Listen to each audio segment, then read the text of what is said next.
चलिए, हाँ देखते रहेंगे। आवाज़ भी देखना पड़ेगा इसका यार, बात भी एक किसी का आवाज़ नहीं आ रही है, बता, एक में नहीं आवाज़। हाँ चलो कोई बात नहीं, और में तो होना चाहिए। हाँ एक, हाँ कहीं पर वो ब्रेक हो गई होगी आवाज़, कोई बात नहीं, ठीक है। चलिए, क्या बात है, अभी लोग ब्रेक में गए हैं। हाँ कोई नहीं, वो थोड़ा सा बस, अरे फ़ोन पे आप कर दो, फ़ोन पे बता दीजिए, आ जाएंगे। तब तक हम शुरू करते हैं। कर्म से बड़ा कोई धर्म नहीं, हमें कुछ नहीं आता या हमारे सिवा किसी और को कुछ नहीं आता, इससे बड़ा कोई भ्रम नहीं। बहुत अच्छी बात है भाई, गुड। आ जाइए प्लीज़, आ जाइए। आ रहे हैं, सभी लोग आ रहे हैं। चलिए कोई नहीं, जब तक हम शुरू करते हैं तब तक आ जाएंगे।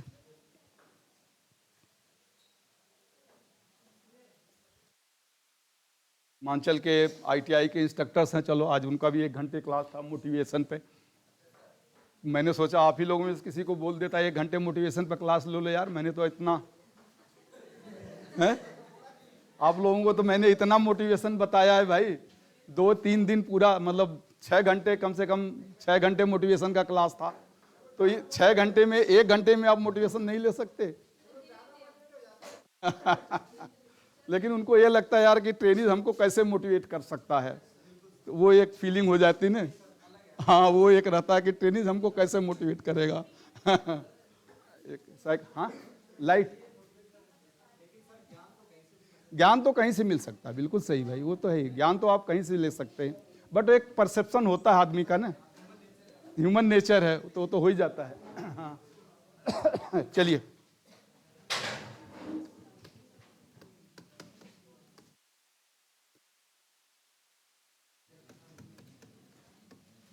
Be real of you so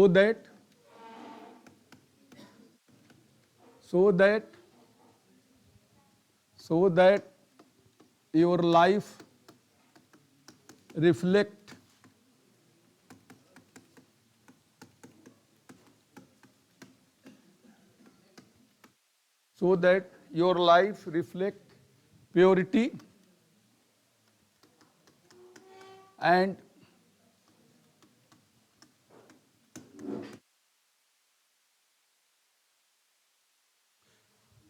be real of you so that your life reflect purity and prosperity।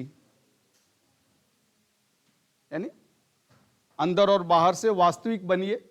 Be real of you मतलब वास्तविक बनिए, आभासी चेहरा नहीं। आजकल होता ही, अंदर हम कुछ हैं और बाहर कुछ है, तो वो नहीं होना चाहिए। तो वास्तविक बनिए जिससे आपका जीवन शुद्धता और संपन्नता से परिपूर्ण हो। वास्तविक बनिए जिससे आपका जीवन शुद्धता और संपन्नता से परिपूर्ण हो।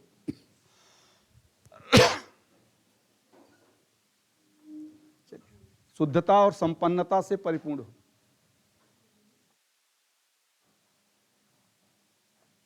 चलिए हम आते हैं लीडर।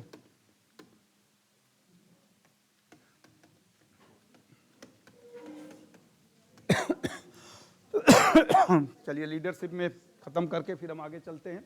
तो लीडरशिप में कल हमने डिस्कस किया था कि लीडरशिप की परिभाषा क्या है, लीडर का बिहेवियर कैसा होना चाहिए, लीडर की क्वालिटी क्या होनी चाहिए, इनविंसिबल लीडरशिप क्या होती है।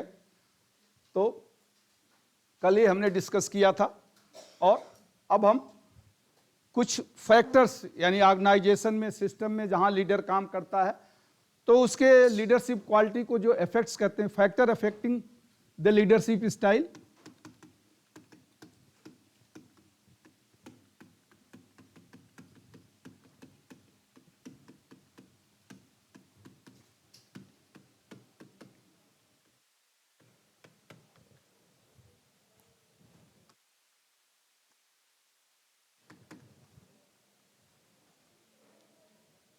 नेतृत्व क्षमता को, नेतृत्व क्षमता की शैली, नेतृत्व क्षमता की शैली को प्रभावित करने वाले कारक, नेतृत्व क्षमता की शैली को प्रभावित करने वाले कारक तो क्या हो सकते हैं एक्सपेक्टेड।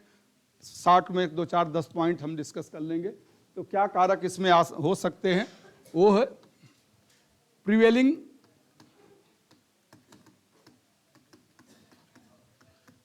इन्वायरमेंट।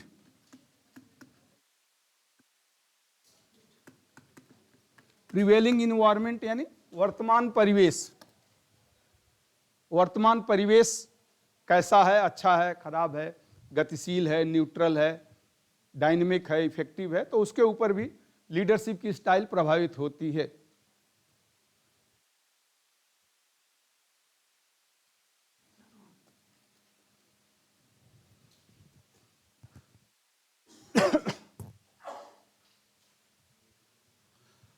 हाँ, ये है prevailing environment. Risk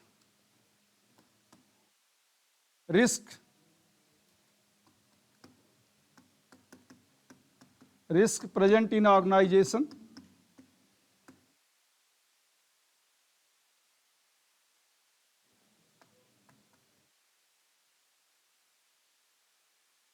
risk present in organization, तो संगठन में चुनौतियां जो उपस्थित हैं,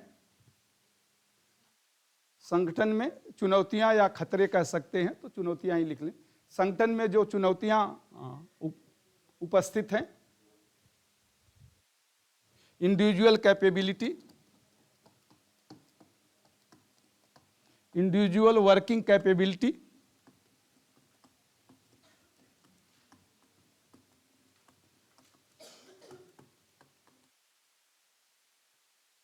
प्रत्येक व्यक्ति की कार्य क्षमता, individual working capability, individual working capability, प्रत्येक व्यक्ति की कार्य क्षमता, सबका अलग अलग क्षमता होती है, तो लीडर जितना चाहता है उतना सभी कार्य नहीं कर पाते हैं, तो वो भी एक स्टाइल में उसके प्रॉब्लम्स आते हैं। इंडिविजुअल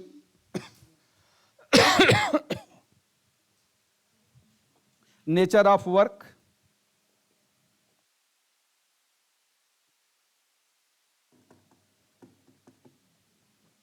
कार्य की प्रवृत्ति, कैसे कार्य है उसके ऊपर भी डिपेंड करता है। Nature of work,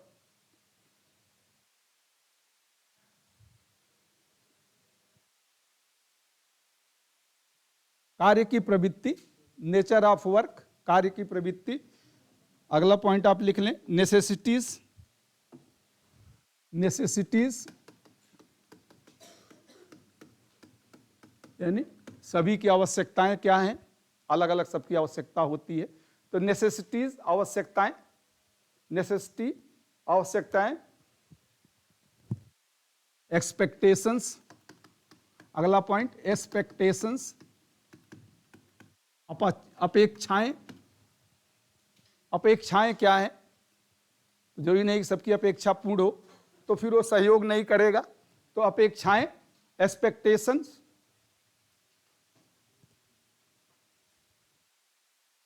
resistance to change,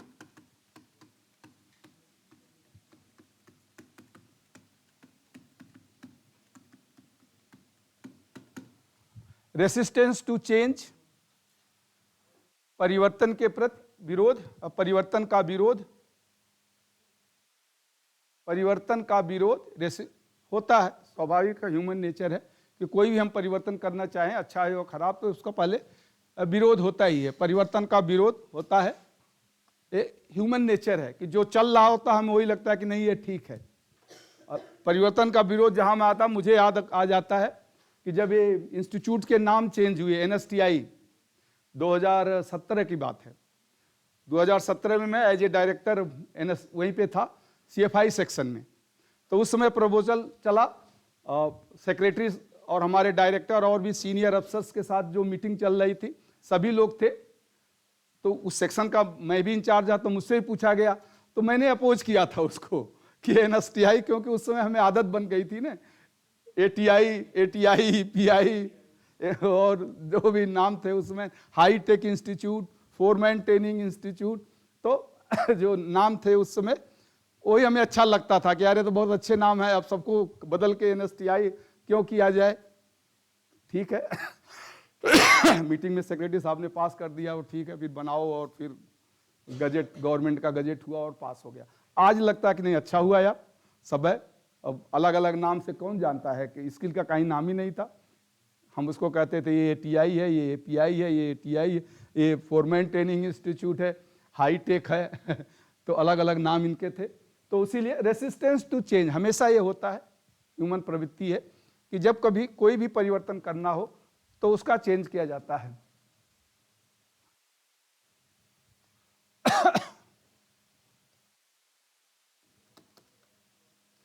effective work culture,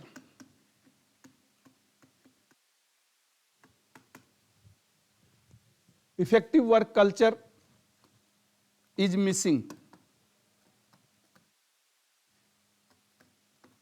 प्रभावी कार्य संस्कृति का अभाव। Effective work culture is missing, प्रभावी कार्य संस्कृति का अभाव।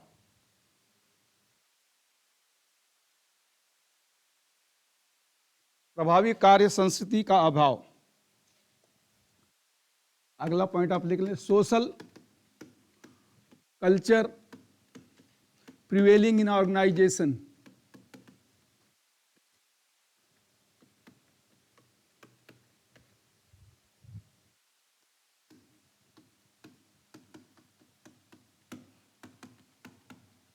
Social culture prevailing in organization, संस्थान में प्रचलित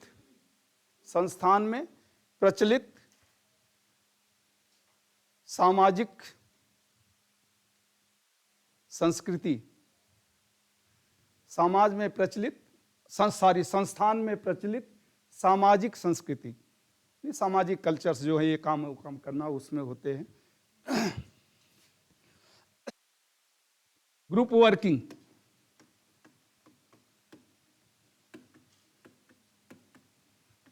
यानी अलग अलग समूहों में काम करना, यानी अलग अलग सेक्शन का अलग अलग समूह, तो एक ग्रुप वर्किंग, एक ग्रुप में अलग अलग समूहों। ग्रुप वर्किंग का मतलब एक पॉजिटिव में नहीं, मतलब एक दूसरे से विरोध होता है इसमें कि एक ग्रुप वाले दूसरे ग्रुप का विरोध करेंगे। ये कहने का मतलब ये है कि अलग अलग ग्रुपों में काम करना। एवर्टनेस इन नेचर,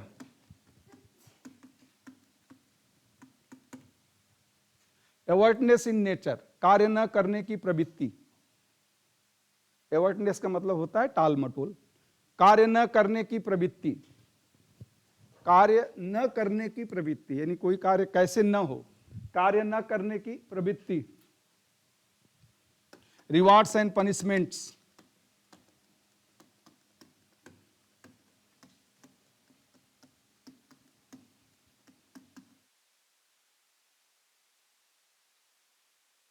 पुरस्कार और दंड की व्यवस्था। रिवार्ड एंड पनिशमेंट, पुरस्कार व दंड की व्यवस्था क्या है संस्थान में, उस पर भी डिपेंड करता है। लीडरशिप जो स्टाइल है उस पर भी डिपेंड करता है। निगेटिविटी, नकारात्मकता,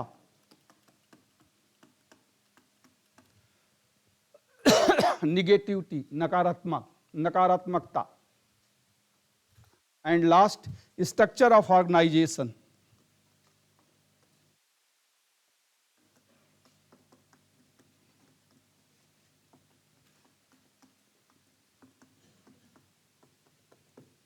स्ट्रक्चर ऑफ ऑर्गेनाइजेशन, संगठन की संरचना। स्ट्रक्चर ऑफ ऑर्गेनाइजेशन, संगठन की संरचना, संगठन की संरचना। हिरेची क्या है, ऊपर से नीचे का क्रम क्या है, वो संगठन उसके ऊपर भी डिपेंड करता है। गवर्नमेंट ऑर्गेनाइजेशन में एक प्रॉपर चैनल्स होते हैं तो उसमें काफ़ी डिले होता है और लीडरशिप स्टाइल वहाँ पर काम नहीं करती है। तो ये कुछ हैं जहाँ पे फैक्टर्स लीडरशिप को प्रभावित करते हैं कि जो अच्छा काम करना भी चाहे वो नहीं कर पाता है ऐसे जगहों पर अगर ये प्रिवेलिंग्स है। तो ग्रेडियंट फॉर, अगला ये है हेडिंग, ग्रेडियंट, ओहो स्पेलिंग गलत हो जा रही है, ग्रेडियंट टू बिकम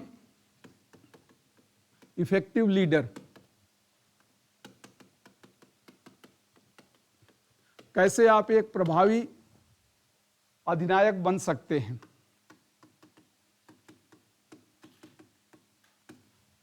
प्रभावी अधिनायक बनने के अवयव,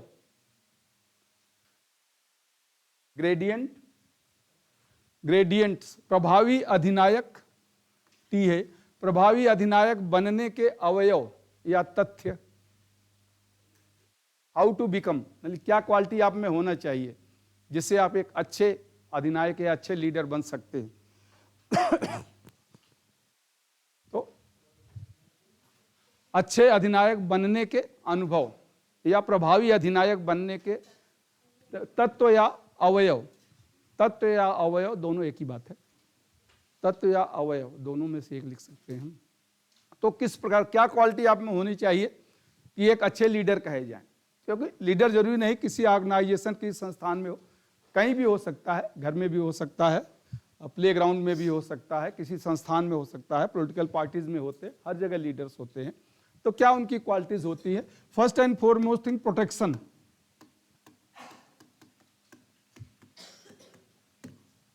यानी प्रोटेक्शन टू अदर्स,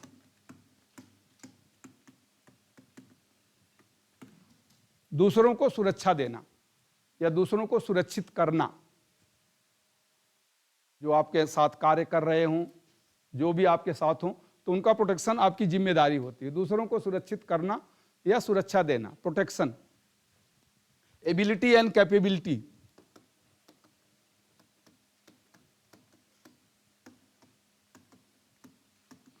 योग्यता और क्षमता, ये तो होना ही चाहिए। जो कार्य है उस कार्य की आपकी योग्यता और क्षमता हो तभी एक अच्छे लीडर हो सकते हैं। Leader must be the master of his profession, जो भी कार्य है उस कार्य का वो पारंगत हो, मास्टर हो।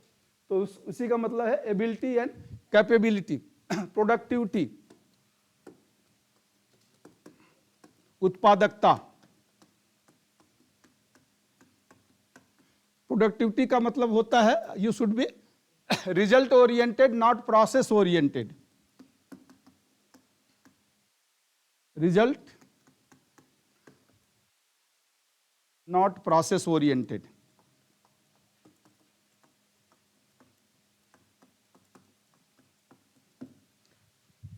मेहनत तो आप बहुत करते हो 8 घंटे, लेकिन परिणाम क्या निकला? शून्य हो गया। तो परिणाम आधारित हो, प्रक्रिया आधारित नहीं। लीडर का एक गुण होना चाहिए कि परिणाम आधारित हो, प्रक्रिया आधारित न हो। प्रोडक्टिविटी मानी उत्पादकता का मतलब हुआ कि परिणाम आधारित, जो कार्य करे उसका परिणाम निकले, केवल कार्य ही न करता रहे। तो परिणाम आधारित हो, प्रक्रिया आधारित नहीं, ये जरूरी है। हो गया। चौथा पॉइंट लिख लें, प्रमोशन। प्रमोशन, पदोन्नति। पदोन्नति का मतलब प्रमोशन ऑफ पदोन्नति का मतलब यहां हो गया क्वालिटी, कोऑपरेशन,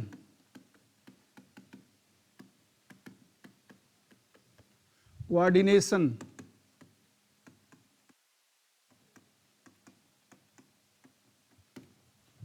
गुणवत्ता, समन्वय और सहयोग में पदोन्नति हो।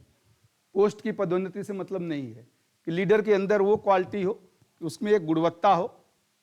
गुणवत्ता, समन्वय और सहयोग में पदोन्नति। गुणवत्ता, समन्वय और सहयोग में पदोन्नति हो, केवल पोस्ट की पदोन्नति नहीं।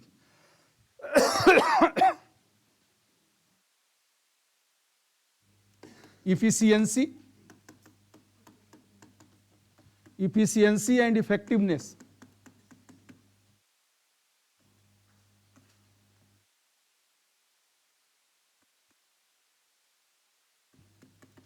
efficiency and effectiveness AF है। प्रभावशीलता और क्षमता, प्रभावशीलता और क्षमता उसमें होनी चाहिए, यानी कार्य को सुचारू रूप से करे और प्रभावी तरीके से करे। कार्य को सुचारू रूप से करे यानी उसमें एफिशिएंसी है, और जो भी करे उसमें एक प्रभाव लगे कि हाँ अच्छा लगे देखने में, जो भी प्रभाव है। तो प्रभावशीलता और क्षमता, ये एक लीडर की ग्रुप के अंदर एक क्वालिटी होनी चाहिए, और नहीं है तो उसको डेवलप करें। जो भी कार्य करें आप सुचारू रूप से करें, क्रमबद्ध तरीके से करें, संयमित तरीके से करें, तो ये लीडर की एक क्वालिटी होती है।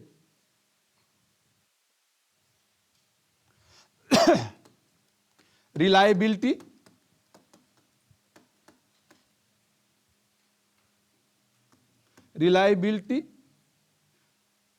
And reasonability.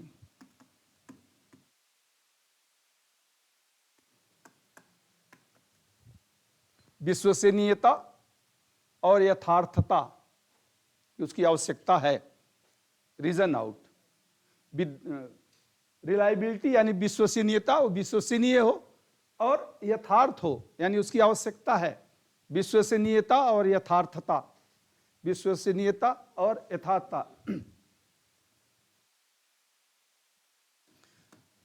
Commitment to accomplish, पहले भी आया है बट फिर भी ठीक है, बार बार करत करत अभ्यास से जड़मत होए सुजान, तो चाहे 6-7 बार जब ये शब्द आ जाएंगे तो एक आध बार तो आपको याद हो ही जाएगा। तो कमिटमेंट टू accomplish यानी कार्य पूरा करने का संकल्प। जो भी कार्य शुरू करे उसे पूरा करे, नहीं तो शुरू ही नहीं करे। तो कार्य पूरा करने का संकल्प वो है कि जो कह दिया उसे करे, और जितना कर सकता है उतना ही कहे, तो इसे हम कमिटमेंट कहते हैं। कमिटमेंट टू accomplish यानी कार्य पूरा करने की क्षमता उसमें होना चाहिए। एसोसिएशन, सबसे मिले। एसोसिएशन का मतलब यूनियन का मेंबर नहीं बनना, ठीक है, जो यूनियन है उसका मेंबर आप बने, कोई बात नहीं है, मतलब सबसे मिलना। एसोसिएशन का मतलब साथ में चलना, साथ लेकर चलना, ये लिख लें आप। लीडर है तो सबको साथ लेके चले, सबका साथ सबका विश्वास। चलो आगे आपको पता है, ये सबको पता है, तो बस एसोसिएशन जब शब्द आएगा तो आपको याद आ जाएगा सबका साथ सबका विश्वास, तो एसोसिएशन उसी से कनेक्टेड। सबका विकास, अपना भी, अच्छा, अपना विकास, अच्छा, सबका साथ अपना विकास, ये चलो अच्छी बात है। तो एसोसिएशन ये होता है to connect with relevant, to connect with relevant authority, to connect with relevant authority। तो to connect with relevant authority का मतलब वो होता है प्राकरण या कोई बड़ी अथॉरिटी, प्राधिकरण, वैसे इसका शुद्ध है संगठन या प्राधिकरण कहते हैं अथॉरिटी को। तो तर्क संगत प्राधिकरण से जुड़े रहना, तर्क संगत प्राधिकरण से जुड़े रहना, यानी जो अथॉरिटीज हैं, बड़े बड़े संगठन हैं, उनसे एक अच्छा संबंध बना के रखना।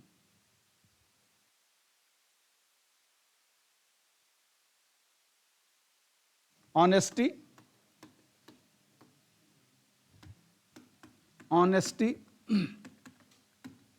And integrity,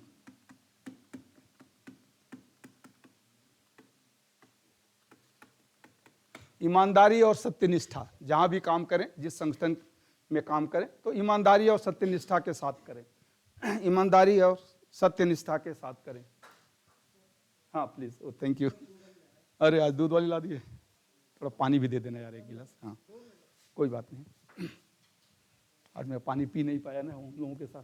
honest and integrity यानी वो ईमानदार हो और सत्यनिष्ठा जरूरी है। सत्यनिष्ठा का मतलब होता है जिस संगठन में आप काम करें कम से कम उसकी बुराई न करें, बाहर बुराई न करें, अंदर तो ठीक है, अंदर जब डिस्कशन होता है, आलोचना आप करें, लेकिन टू द एक्सटर्नल वर्ल्ड कि बाहर आप जाके नहीं कहें यार एनएसटीआई तो बहुत खराब है, यहाँ ये होता है वो होता है ऐसा होता है, नहीं, अंदर आप कहें, यहाँ जो हमारे स्टाफ हैं और वो हैं उनसे आप कहें ठीक है, बट बाहर कहें कि नहीं बहुत अच्छा इंस्टीट्यूट है।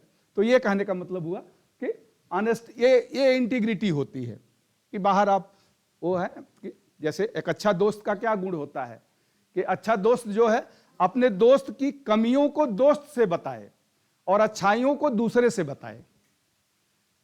बट जनरली उल्टा होता है, हम कमियों को ही दूसरों को बताते हैं और अच्छाई उसके सामने बनाते हैं कि तुम बहुत अच्छे हो यार, ये है, और जो कमी है वो बाहर बता देंगे।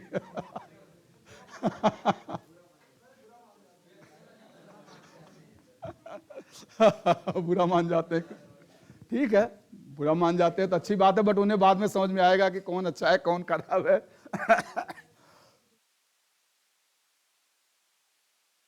चलिए कोई बात नहीं। प्रोवाइड ट्रेनिंग,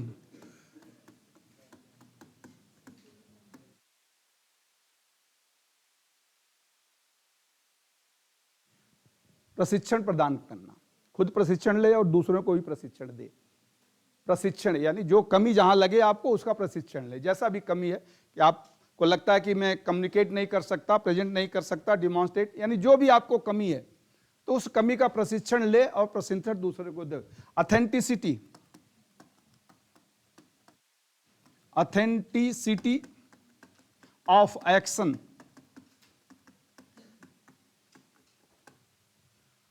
ऑथेंटिसिटी यानी कार्य की प्रामाणिकता या विश्वसनीयता भी कह सकते हैं। कार्य की प्रामाणिकता, जो भी कार्य करे वो प्रामाणिक कार्य हो। ऐसे नहीं कि जो बोल दिया कह दिया, नहीं, वो प्रामाणिक होना चाहिए। ऑथेंटिसिटी बहुत जरूरी है। Proper supervision, proper supervision,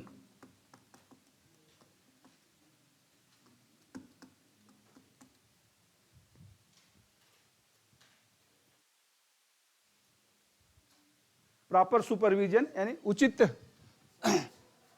thank you, supervision को निरीक्षण नहीं, सुपरविजन को निरीक्षण नहीं कहेंगे, सुपरविजन की हिंदी क्या होगी भाई?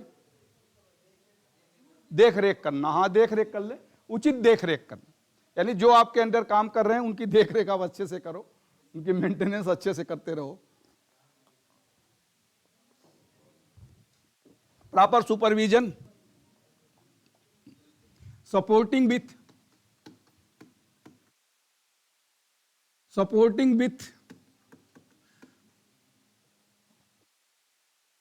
relevant information,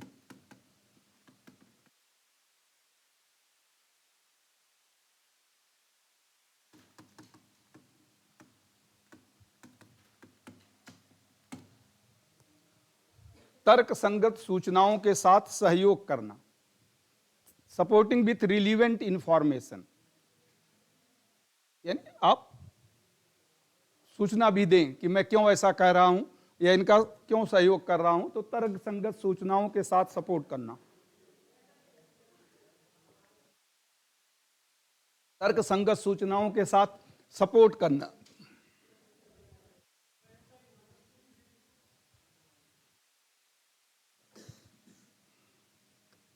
remain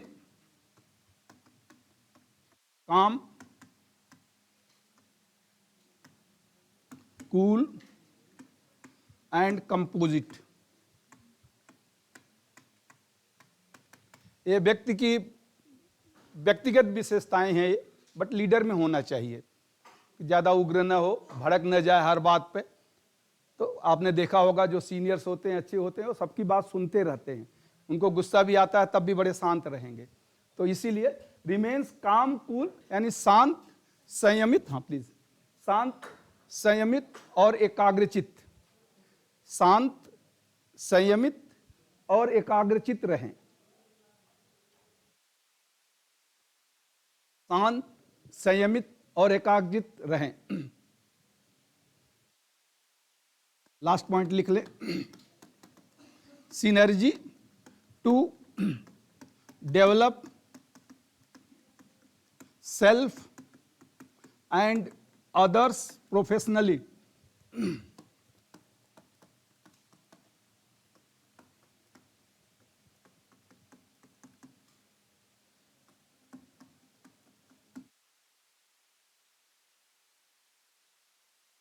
synergy to develop self, SELF, sorry L छूट गया यहाँ, एल लिख लें। Synergy to develop self and others professionally, यानी व्यावसायिक रूप से स्वयं और दूसरे, व्यावसायिक रूप से स्वयं और दूसरों का विकास करने की योग्यता और शक्ति। स्वयं, व्यावसायिक रूप से स्वयं और दूसरों के विकास करने की योग्यता और शक्ति। सिनर्जी का मतलब होता है एनर्जी एंड एबिलिटी। तो ये कुछ पॉइंट्स हैं, ये पर्सनल पॉइंट्स हैं to develop as a leader. चलिए अब हम आते हैं, फंक्शन क्या है इनका।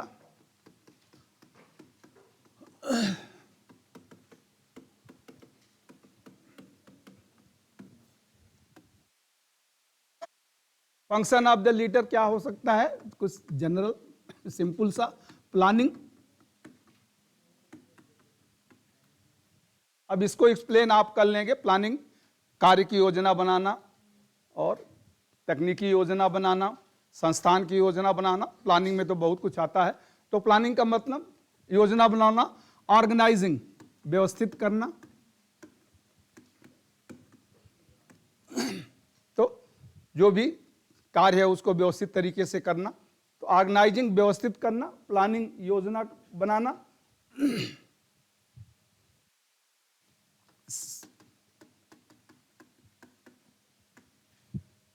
चयन करना, यानी सहयोगियों का चुनाव करना, चयन करना कि कौन आपके साथ काम करेगा, या नए लोगों का चयन करना।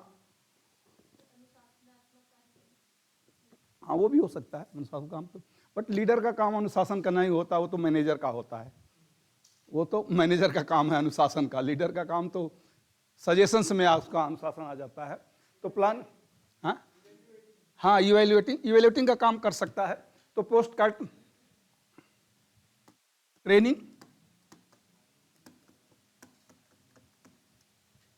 ट्रेनिंग, प्रशिक्षण देना, कोऑपरेटिंग एंड कोऑर्डिनेटिंग, ये भी मैंने बताया ही था ऊपर आपको।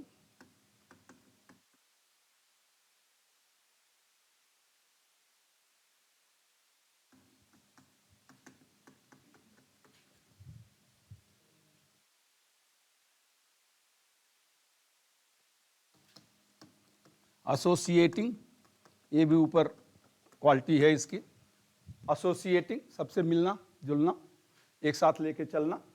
तो कोऑपरेटिंग एंड कोऑर्डिनेटिंग यानी सहयोग और समन्वय और सबको साथ लेके चलना। इवैल्यूएटिंग का पार्ट जो आप कह रहे हैं तो वो इसमें आ जाएगा। रेगुलेटिंग यानी नियंत्रण करना।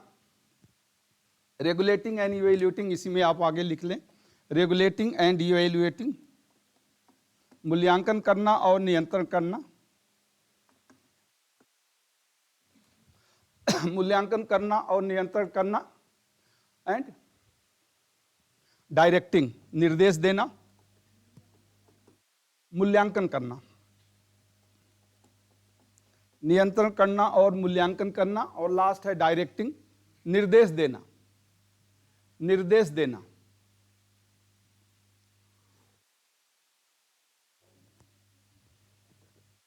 देना, ठीक है। तो ये कुछ काम है, और भी बहुत से हो सकते हैं, मैंने कुछ आपको बताया। इसको आराम से आप याद कर सकते हैं। पोस्ट कार्ड, लीडर का काम है पोस्ट कार्ड। लीडर का काम है पोस्ट कार्ड। पोस्ट कार्ड वो करता रहे तो उसका आ जाएगा सब कुछ। तो पोस्ट कार्ड का काम है लीडर का।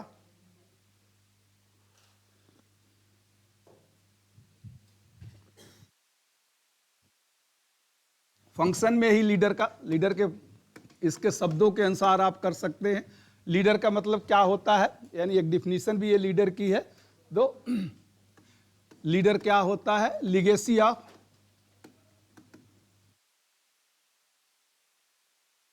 Legacy of loyalty.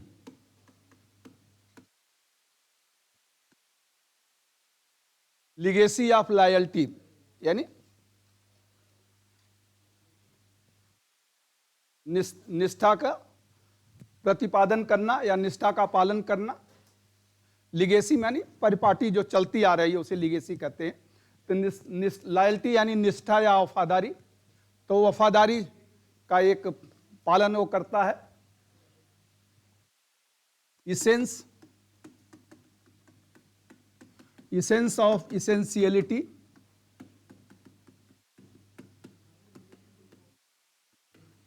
Essence of essentiality आवश्यकताओं की पूर्ति करता है। इसेंस का मतलब होता है महक, वैसे शाब्दिक अर्थ इसका है महक। तो आवश्यकताओं की महक यानी आवश्यकताओं की पूर्ति करना।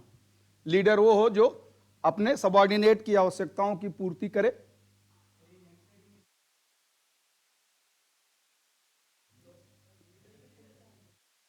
लीडर का मतलब, लीडर को एक डिफाइन कैसे करें, परिभाषित कैसे करेंगे? ये अगली है, ये अगली हेडिंग है कि लीडर को आप परिभाषित कैसे करेंगे। How to define the leader, ये आप लिख लें, how to define the leader, उसमें ये आ जाएगा। मैंने परिभाषा ऊपर लिखाया, बस उसी साथ में आ जाएगा।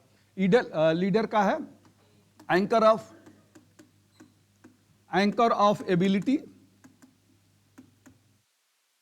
एंकर ऑफ एबिलिटी, योग्यता का दृढ़ स्तंभ। एंकर यानी स्तंभ होता है, तो योग्यता का दृढ़ स्तंभ यानी उसके अंदर योग्यता हो, योग्यता का दृढ़ स्तंभ।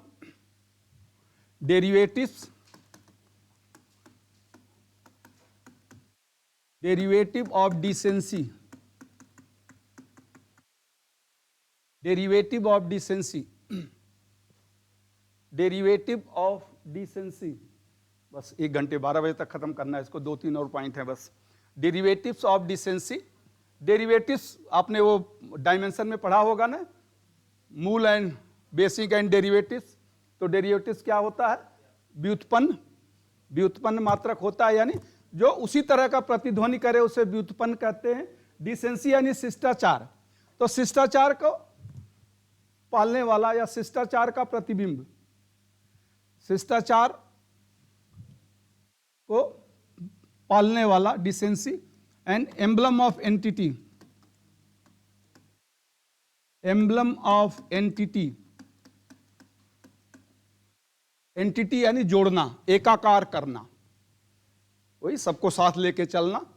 तो एम्बलम का एक तरह से होता है प्रतिमूर्ति, प्रतीक, वेरी गुड, प्रतीक यानी सबको जोड़ने का प्रतीक, मतलब एरलडाइट का काम करे, सबको जोड़ने का प्रतीक यानी सबको साथ लेके चले। तो लास्ट है रिल्म ऑफ रियलिटी,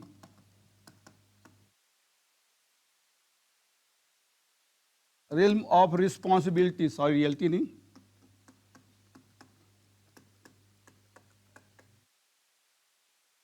और रिल्म मतलब महल होता है वैसे, तो जिम्मेदारियों का महल यानी जिम्मेदारियों का पालन करे, जिम्मेदारियों का अच्छी तरह पालन करे, जिम्मेदारियों का अच्छी तरह पालन करे। तो ये एक गुण है आप में, नहीं है तो विकसित करिए अगर लीडर बनना है तो। लीडर का मतलब नहीं किसी पार्टी का ही लीडर बनना है, नेता बनना है, इलेक्शन में उठना नहीं। आप ग्रुप के भी लीडर हो सकते हैं, हर जगह कार्य में भी लीडर हो सकते हैं, अच्छे से अपने कार्य को व्यवस्थित कर सकते हैं, वहाँ भी लीडरशिप की ज़रूरत होती है। तो हाँ, कहीं पर भी कुछ भी बनने के लिए लीडर की आवश्यकता होती है। आप पढ़ते हैं, करते हैं, समझाते हैं, एक्सप्लेन करते हैं, प्रेजेंट करते हैं, हर जगह लीडरशिप की क्वालिटी होती है। चलिए हो गया। अभी तक हम मैनेजर, तो मैनेजर पर भी हाउ टू डिफाइन मैनेजर, तो मैनेजर पर भी बस ज़्यादा नहीं, ऐसे ही 3-4 लाइन। मैनेजर इज द वैसे ही लिख लें, master of manipulation,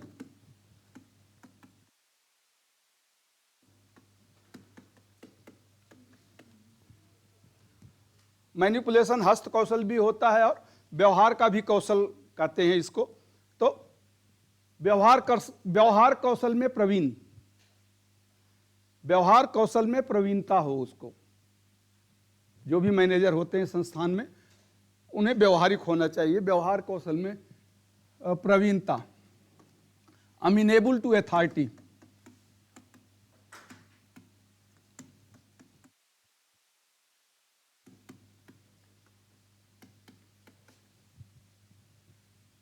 अमीनेबल to authority यानी प्राधिकरण या वरिष्ठ की बातों को आगे बढ़ाए, वरिष्ठ की बातों को आगे बढ़ाए, अधिगामी कहते हैं इसको अमीनेबल, यानी उनकी बातों से सहमत हो, वरिष्ठ की बातों को या वरिष्ठ के नियम को आगे बढ़ाए, वरिष्ठ के नियम को आगे बढ़ाए। Nourish the necessity,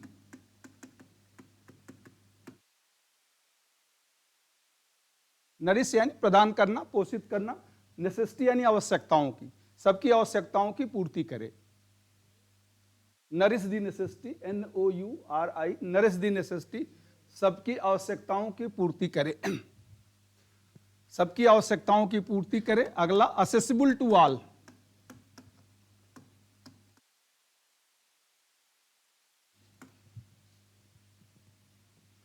accessible to all, सभी लोग उससे मिल सकें। असेसिबल टू ऑल यानी सभी लोग जब चाहें उनसे मिल सकें। असेसिबल टू ऑल तो सभी लोग उनसे मिल सकें। Generous bye gesture,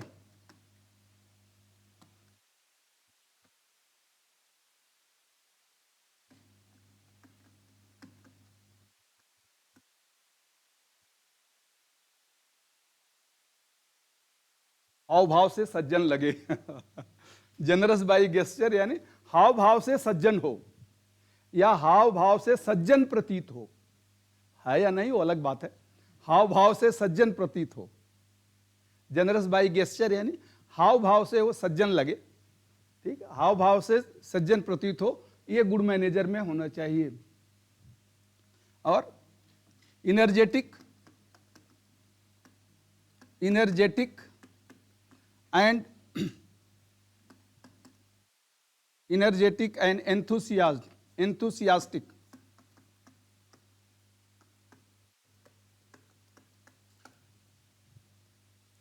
energetic and enthusiastic, energetic and enthusiastic यानी ऊर्जावान और उत्साही हो, ऊर्जावान और उत्साही हो, ऊर्जावान और उत्साही हो।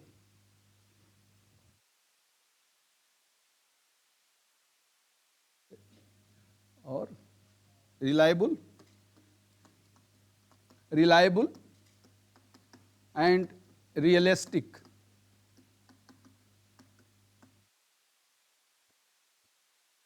रिलायबल एंड रियलिस्टिक, विश्वसनीय और तर्कसंगत हो, विश्वसनीय व तर्कसंगत हो, विश्वसनीय व तर्कसंगत हो।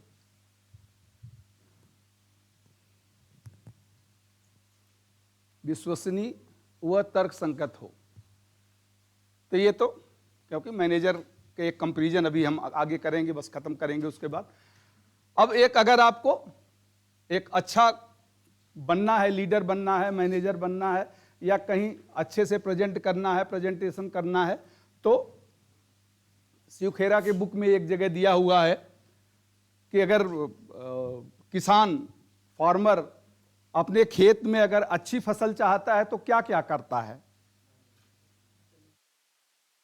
क्या करेगा? पानी देगा, जोतेगा, वेरी गुड, और खाद डालेगा, सिंचाई करेगा, और बिल्कुल सही।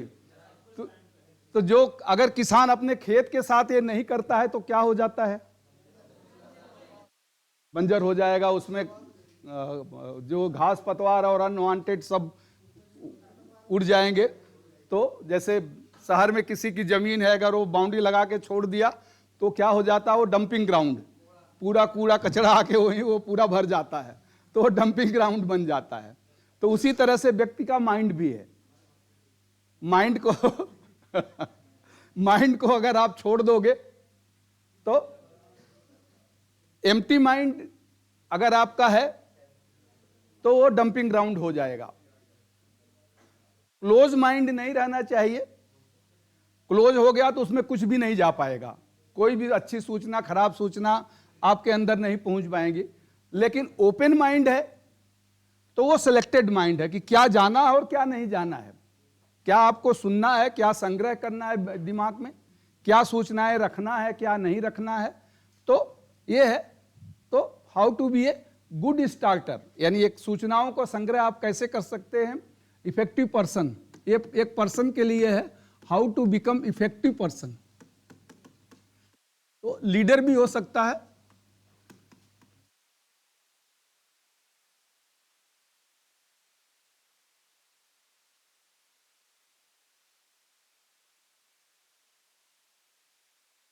यानी आपका दिमाग जो होता है वो एक फार्मर के फील्ड की तरह, यानी किसान की खेत की तरह होता है। तो अगर किसान खेत की जुताई नहीं करेगा, उसमें बीज नहीं डालेगा, खरपतवार नहीं निकालेगा, सिंचाई नहीं करेगा, तो उसको फसल नहीं मिलेगी। उसी तरह से आप अपने माइंड का अगर देखभाल नहीं करेंगे तो ये तो empty mind is devil workshop, तो बस शैतानों का घर है, जो विचार आए सब उसमें संग्रह होते जाएंगे। तो जैसा आपने कहा फर्टिलाइजर, तो शुरू करते हैं फर्टिलाइजर से। तो फर्टिलाइजर से उसकी उपज बढ़ती है। तो फर्टिलाइजर का काम क्या है, गुड रीडिंग, अच्छी चीज पढ़ें, अच्छी चीजों का संग्रह करें, अच्छी चीज पढ़ें, जहां से मिल जाए उसको आप पढ़ते रहें, गुड रीडिंग। इसके बाद में आपने कहा पेस्टिसाइड। पेस्टिसाइड का मतलब सेल्फ डिसिप्लिन, कि क्या चाहिए क्या नहीं चाहिए। सेल्फ डिसिप्लिन, क्या सूचना आप संग्रह करना चाहते हैं, क्या आप भगाना चाहते हैं, तो सेल्फ डिसिप्लिन बहुत जरूरी है कि आप सेल्फ डिसिप्लिन रहें, पेस्टी जाएं। तो भाई तू क्यों भाग रहा है। रेन, बारिश हो गई तो अच्छी बात है, नहीं हुई तब भी कोई बात नहीं, तो उसी तरह से गुड लक। आशा करें कि आपका भाग्य अच्छा है। होप, आशा तो कर ही सकते हैं, अच्छा है नहीं वो अलग बात है। तो आशा करें कि आपका भाग्य अच्छा है, गुड लक। तो रेन, रेन अगर नहीं होगी तो उसे सिंचाई करना पड़ेगा, इरिगेशन। तो इरिगेशन, इरिगेशन तो जब उसे अच्छी से सिंचाई करेगा तभी उसका कार्य होता है। तो इरिगेशन का मतलब गुड थॉट्स, अच्छे विचार, अच्छे विचार अपने दिमाग में लाएं। जैसे सिंचाई से सब कुछ बढ़ता है, तो उसी तरह से अच्छे विचार, इरिगेशन। इसके बाद इसे आप पॉजिटिव थॉट्स भी कर सकते हैं।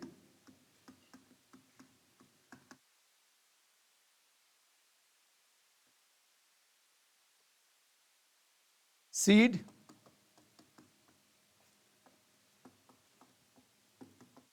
एक्सेलेंट स्टार्टिंग, शुरुआत किसी भी कार्य की करें किसी सूचना से, तो एक उत्कृष्ट शुरुआत जिसे कहते हैं, कि कोई भी शुरुआत करें तो अच्छी शुरुआत करें। Excellent starting. सीड यानी जो जमीन में बीज बोता है किसान, तो अच्छा बीज रहता है तो अच्छी फसल होती है। तो उसी तरह से अच्छी शुरुआत आपकी होगी तो आगे का भी कार्य अच्छी तरह होगा। और लास्ट क्या रह गया, टिल्टिंग, TILTI, यानी उसको जोतना। तो hard work, hard work for long duration, hard work for long duration. ये नीचे दिखाई नहीं देता, मैं बोल दूंगा। टिल्टिंग यानी जुताई करना, खेतों की जुताई करता है किसान। टिल्टिंग यानी hard work for long duration, कठिन परिश्रम अधिक समय तक। तो हार्ड वर्क की जगह स्मार्ट वर्क भी करें, लेकिन ड्यूरेशन अच्छा रहे। तो hard work for long duration. तो ये है एक अच्छा व्यक्ति बनने के लिए। जैसे किसान जो अपने खेतों के साथ करता है, आप अपने माइंड के साथ करिए। माइंड को खुला, मतलब बिल्कुल खुला मत छोड़ दीजिए, यानी एम्प्टी मत रखिए उसके। Mind should not be empty, should not be close, open रहे, लेकिन आपको पता रहे कि कौन दरवाजे में जा रहा है, कौन आ रहा है। तो कौन सी सूचना को आप ग्रहण करना चाहते हैं, किसको आप छोड़ना चाहते हैं, उस पर आप ध्यान रखें। ठीक है, हो गया। चलिए लास्ट अब आते हैं हम। अब हमने बात किया था लीडर और मैनेजर। तो लीडर और मैनेजर में क्या फर्क है, जनरली होता है, कभी कभी आपके एग्जाम में भी आता है ये। तो लीडर और मैनेजर, तो 4 पॉइंट इस पर डिस्कस कर लें, उसके लीडर वर्सेस मैनेजर, और यहीं पर इसको विराम देंगे। आप 2 लाइन बना लें, मैं यहां पहले, क्योंकि यहां पर तो 2 में मुश्किल हो जाता है, तो मैं पहले लीडर लिखूंगा, उसके नीचे मैनेजर, लेकिन आप 2 लाइन बना दें, इधर लीडर लिख लें और उधर मैनेजर, इधर लीडर और इधर मैनेजर कर लें। मैं ऊपर नीचे लिख दूंगा, पहले लीडर और उसके बाद मैनेजर, लेकिन आप अपने कॉपी में 2 लाइन बना लें और 20 से, इधर लीडर और उधर मैनेजर का। पहला है लीडर हैज, हाँ जी, कोई डाउट? अच्छा मैनेजर, हो सॉरी, बहुत अच्छा यार, कोई बात नहीं, चलो अब सीधा गलती में सुधार। गलती में सुधार कर लो, कोई बात नहीं। मैनेजर, MAN, फिर भी गलती रह गई, ए छूट गया। ये छूट गया, मैनेजर। मैनेजर, तो leader, leader has personal, leader has personal attitude, leader has personal attitude towards goal.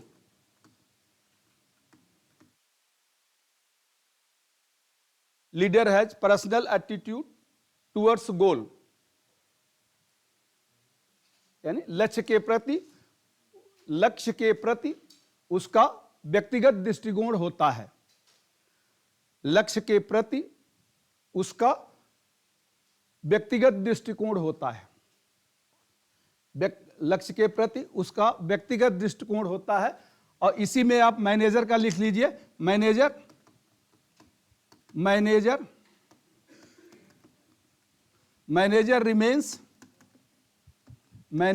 Remains impersonal,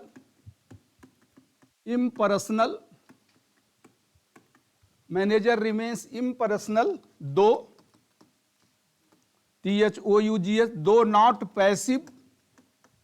though not passive to goal. Manager remains impersonal, though not passive to goal. तो manager को क्या कहेंगे? प्रबंधक लक्ष्य के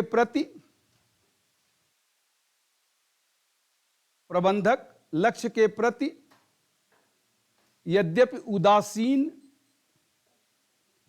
प्रबंधक लक्ष्य के प्रति यद्यपि उदासीन नहीं रहता है, लक्ष्य के प्रति उदासीन नहीं रहता है, लेकिन व्यक्तिगत भी नहीं होता है, क्योंकि किसी भी सिस्टम का या किसी भी ऑर्गेनाइजेशन का एक लक्ष्य होता है, वो अपना मैनेजर का लक्ष्य नहीं होता है। तो एक कलेक्टिव रिस्पांसिबिलिटी सबकी होती है, केवल मैनेजर की नहीं होती है। जबकि लीडर के केस में लीडर सोचता है या ऐसा है कि ये मेरी जिम्मेदारी है कि लक्ष्य पूरा हो जाए, और लक्ष्य अगर पूरा नहीं हो गया तो मेरे ऊपर सब आएगा। तो ट्रेन का एक्सीडेंट हो गया तो मोदी जी इस्तीफा दे दो, तो वही बात है, क्योंकि वो लीडर हैं, तो वो लीडर की जिम्मेदारी हो जाती है। तो जबकि मैनेजर हैं वो सब लोग हैं, तो मैनेजर इम्पर्सनल रहता है कि जो जैसे एक इंस्टीट्यूट का लक्ष्य है कि सभी बच्चे पास होने चाहिए, अब 2 4 10 लोग फेल हो गए तो क्या डायरेक्टर का इंक्रीमेंट थोड़ा ना रुक जाएगा? तो डायरेक्टर का तो चलता ही रहेगा। तो यहाँ पे मैनेजर है, तो मैनेजर उसको कोई पर्सनल नहीं लेता है। अब दूसरा लीडर में आ जाइए, leader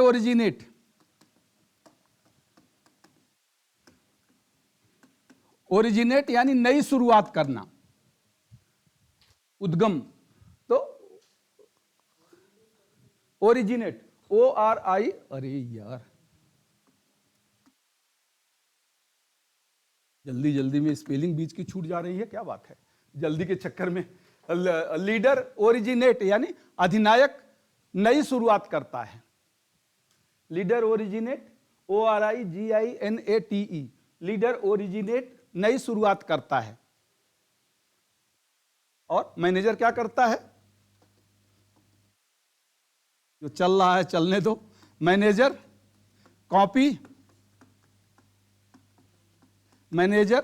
copy the system.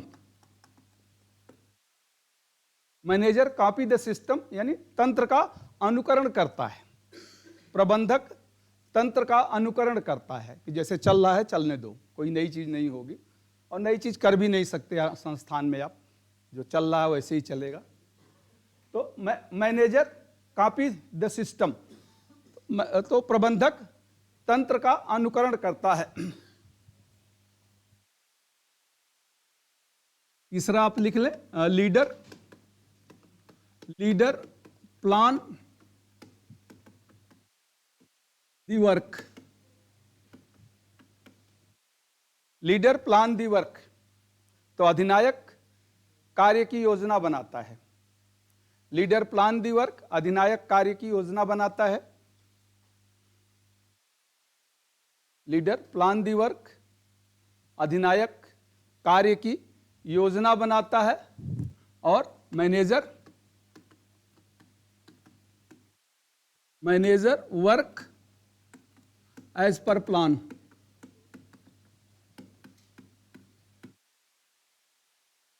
Manager work as per plan,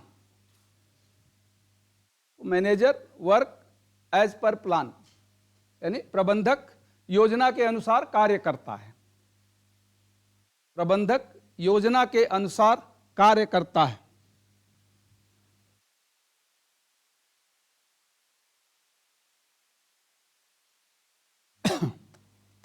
अगला पॉइंट आप लिख लें, लीडर में leader leader explore and innovate. Leader explore and innovate. एकदम पिन ड्रॉप साइलेंस हो गया भाई सब लोग सीरियस हो गए, क्या बात है। लीडर एक्सप्लोर एंड इनोवेट यानी नवाचार और अन्वेषण करता है। अधिनायक नवाचार और अन्वेषण करता है, यानी कोई नई चीज खोजता है, नवाचार और अन्वेषण करता है। Manager works according rules and regulation. Manager works according rules and regulation.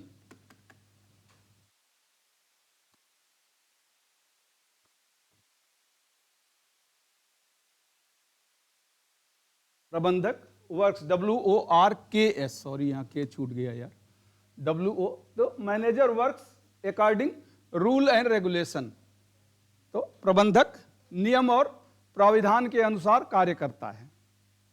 प्रबंधक नियम और प्राविधान के अनुसार कार्य करता है, जैसा सिस्टम है वैसा ही चलेगा, कोई नई चीज नहीं होगी। तो मैनेजर हमेशा उसी के अनुसार कार्य करता है। Leader explore innovation and innovatives but manager works according to the rules and regulation. Leader, अगला पॉइंट आप लिख लें, leader remains focus on development.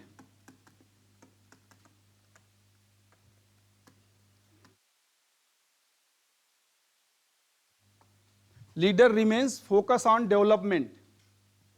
Leader remain focus on development यानी अधिनायक विकास करने पर केंद्रित, अधिनायक विकास पर केंद्रित होता है।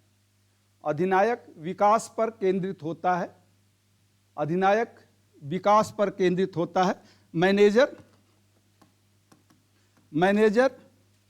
Focus on completing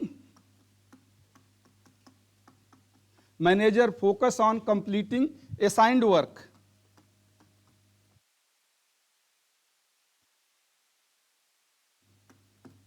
manager focus on completing assigned work यानी प्रबंधक दिए गए कार्य को पूरा करने पर केंद्रित होता है। प्रबंधक दिए गए कार्य को पूरा करने पर केंद्रित होता है। प्रबंधक दिए गए कार्य को पूरा करने पर, जो भी कार्य हो पूरा हो जाए, और लीडर चाहेगा कि कुछ नया डेवलपमेंट्स हो, नया इनोवेशंस हो। तो चलिए अगला point, leader sustain the focus on people. Leader sustain the focus on people. Leader sustain the focus on people, यानी अधिनायक व्यक्ति के विकास पर केंद्रित करता है। अधिनायक व्यक्ति के विकास पर केंद्रित करता है। अधिनायक व्यक्ति के विकास पर केंद्रित करता है। Manager sustain focus on system.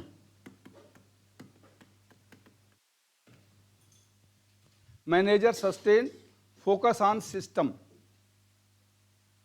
Manager sustain focus on system, यानी प्रबंधक तंत्र के विकास पर केंद्रित करता है। प्रबंधक तंत्र के विकास पर केंद्रित करता है। तंत्र के विकास पर केंद्रित करता है।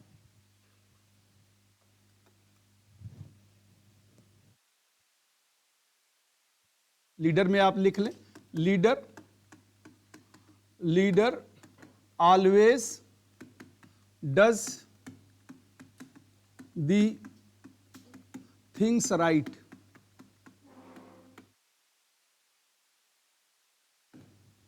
Leader always does the things right. Leader always does the things right.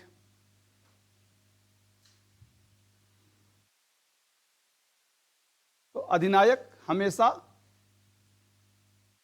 तथ्यों को उचित करता है। अधिनायक हमेशा तथ्यों को उचित करता है। अधिनायक हमेशा तथ्यों को उचित करता है। Manager always does right thing.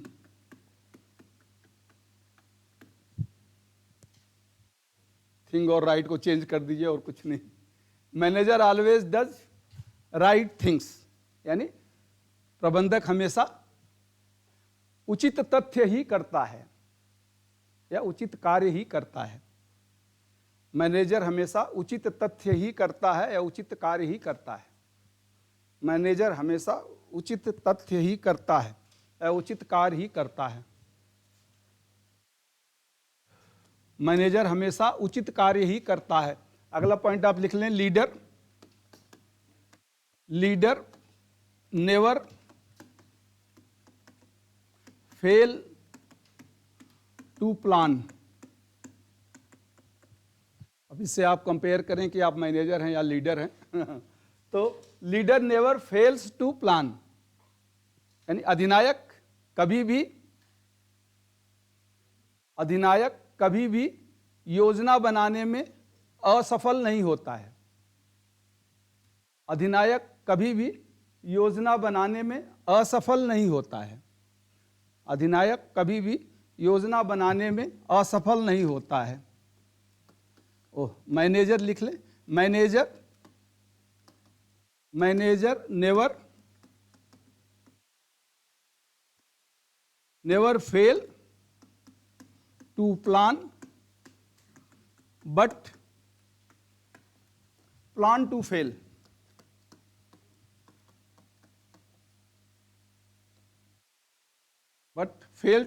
but plan to fail. Manager never fail to plan but plan to fail.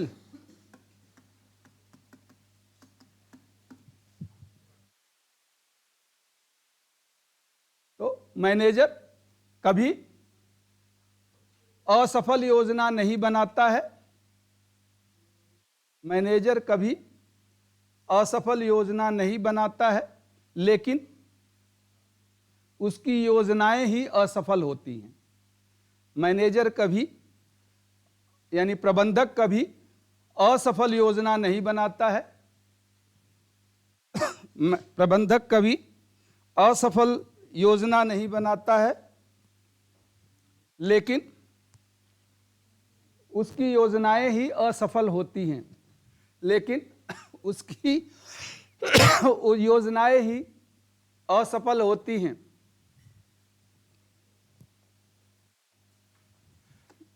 आगे आप लिख लें, लीडर जनरेट्स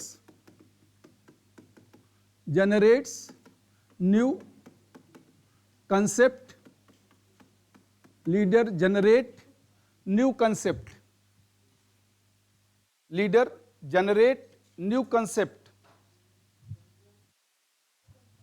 अरे यार, generate, sorry, leader generate GENERAT, leader generate new concept CONCEP, हट जा रहा है, यानी नई अभिधारणा को उत्पन्न करता है या नई अभिधारणा को विकसित करता। अधिनायक नई अभिधारणा विकसित करता है।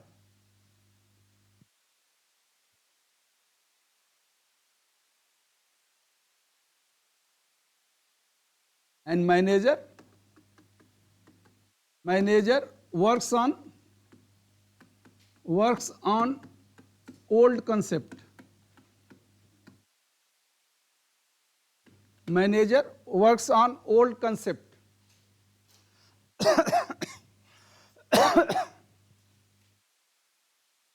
Manager works on old concept.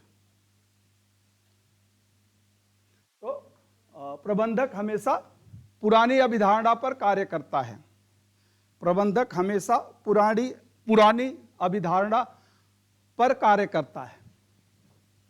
अगला पॉइंट आप लिख लें, all the leaders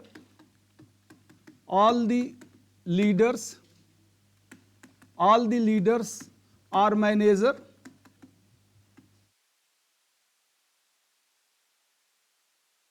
all the leaders are managers, सभी अधिनायक प्रबंधक होते हैं। All the leaders are manager, सभी अधिनायक प्रबंधक होते हैं। इसमें आप लिख लें, ऑल द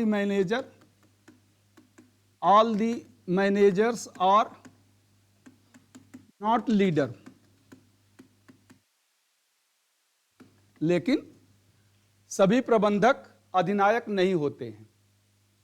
ऊपर तो आपने लिखा सभी अधिनायक प्रबंधक होते हैं, उसमें वो गुण तो होता ही है, लेकिन सभी प्रबंधक अधिनायक नहीं होते हैं, सभी प्रबंधक अधिनायक नहीं होते हैं, सभी प्रबंधक अधिनायक नहीं होते हैं। इसमें आप अगला पॉइंट आप लिख ले, leader motivate to generate, leader motivate to generate new ideas, यानी motivate the people, leader motivate to generate new ideas. अधिनायक नए विचार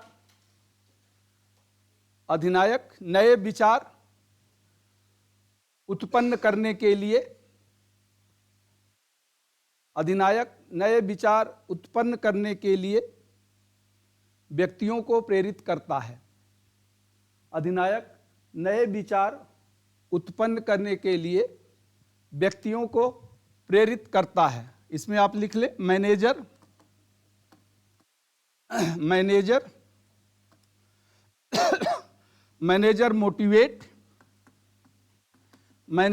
motivate to propagate,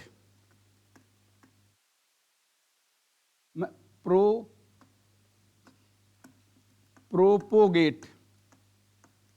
Manager motivate to propagate existing idea.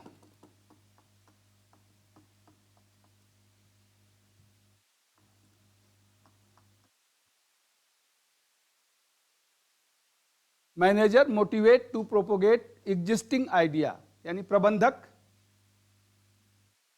वर्तमान विचारों को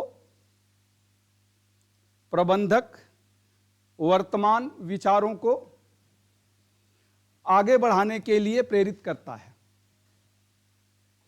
प्रबंधक वर्तमान विचारों को आगे बढ़ाने के लिए प्रेरित करता है। चलिए 2-3 पॉइंट और है, बस खत्म करते हैं इसको। Leader known for changing the system.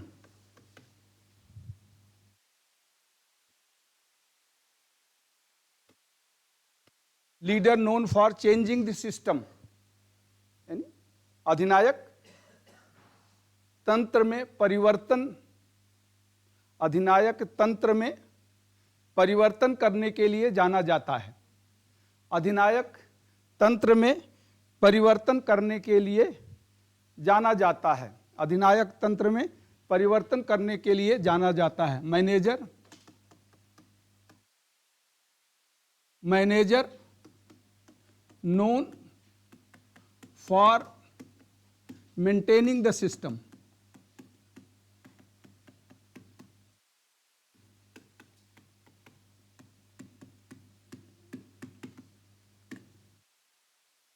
Manager known for maintaining the system, यानी प्रबंधक तंत्र को बनाए रखने के लिए जाना जाता है।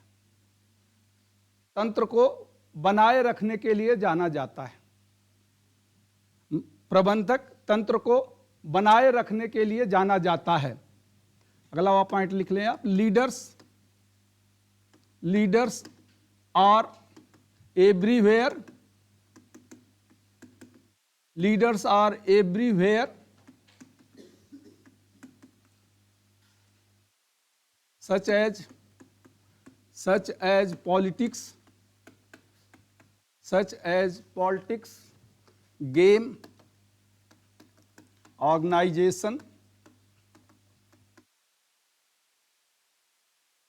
and group।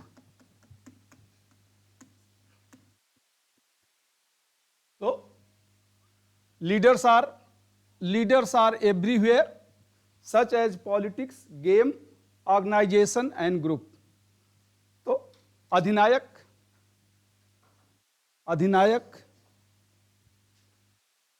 राजनीति, खेल, संगठन और समूह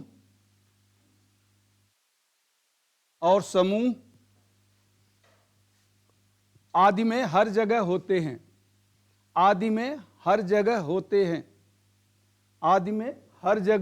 हैं। संगठन, राजनीति, खेल, संगठन और समूह आदि में हर जगह होते हैं। और managers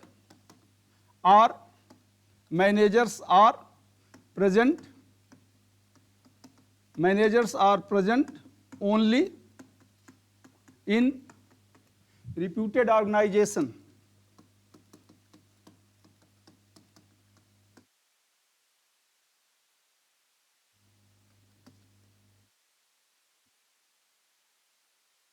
Managers are present only in reputed organization। Managers are present only in reputed organization, यानी प्रबंधक केवल प्रतिष्ठित संस्थान में या संगठन, प्रबंधक केवल प्रतिष्ठित संगठन में ही उपलब्ध होते हैं। प्रबंधक केवल प्रतिष्ठित संगठन में ही उपलब्ध होते हैं, यानी जो भी गवर्नमेंट ऑर्गेनाइजेशन या प्राइवेट बड़े बड़े ऑर्गेनाइजेशन हैं वहीं पर केवल ये मिलते हैं। तो managers are present only in reputed organization. हाँ जी, कोई डाउट? चलिए एक दो पॉइंट और। द लीडर, आगे आप लिख लें, leader, leader, leader ensure to change, खैर ऊपर आया फिर भी चलिए, चेंज स्टेटस क्यो,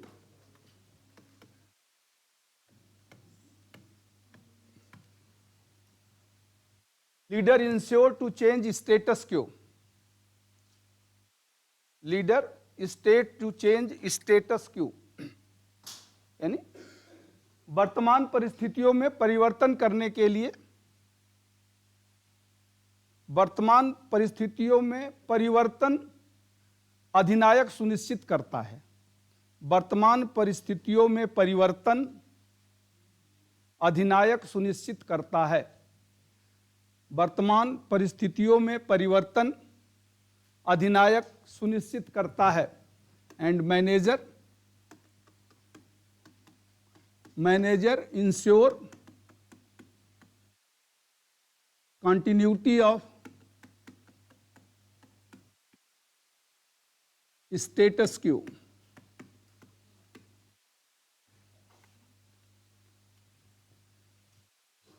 manager ensure continuity of status Q, यानी प्रबंधक वर्तमान स्थिति को,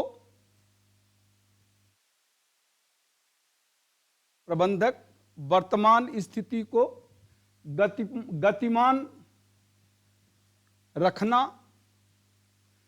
सुनिश्चित करता है। प्रबंधक वर्तमान स्थिति को गतिमान रखना सुनिश्चित करता है। चलिए लास्ट पॉइंट, बहुत है बट इतना ही बहुत है। Leader, leader initiate, leader initiate with what and why,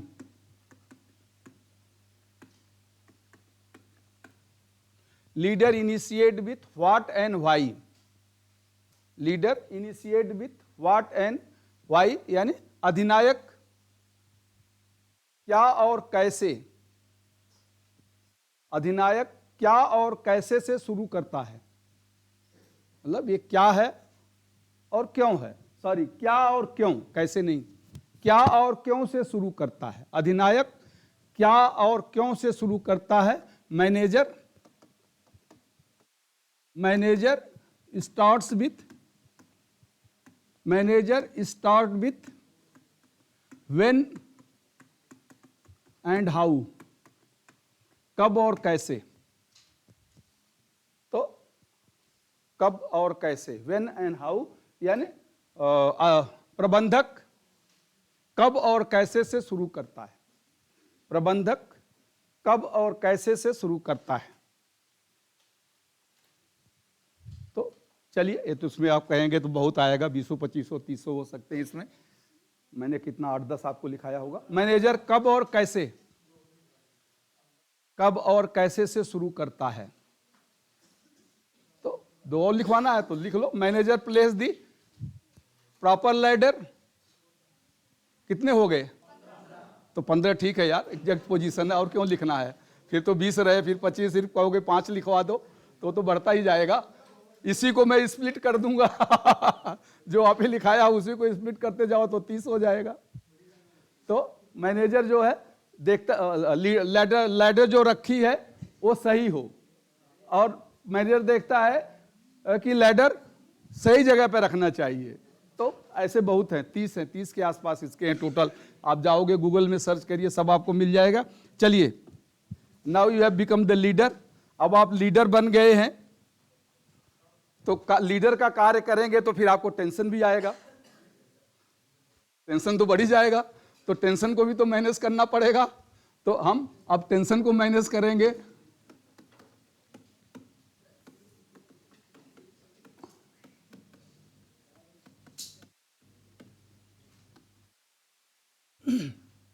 stress management,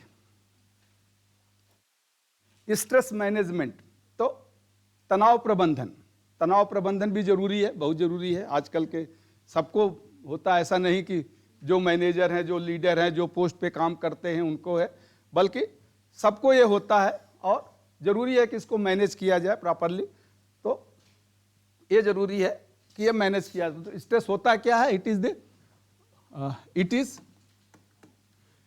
A biological activeness, it is a biological activeness which may be real or virtual, which may be real or virtual, but present appropriate mobility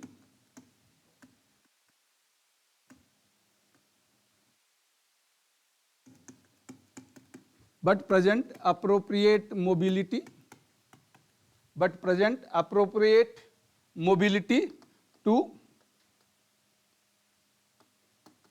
emotional thinking and body response.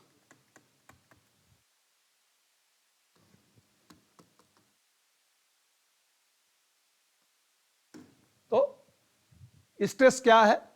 Stress management, ये stress है, मतलब stress is a, इसमें आप आगे नहीं तो लिख सकते हो कि stress it is a biological activeness which may be real और virtual but present appropriate mobility to emotional thinking and body response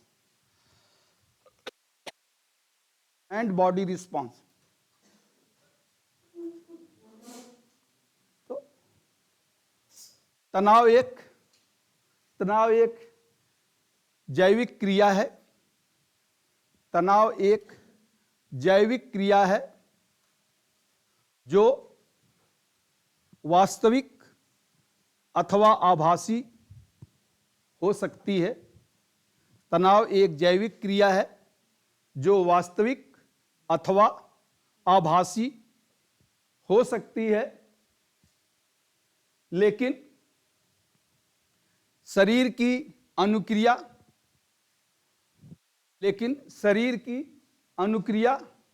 और आवेशनात्मक सोच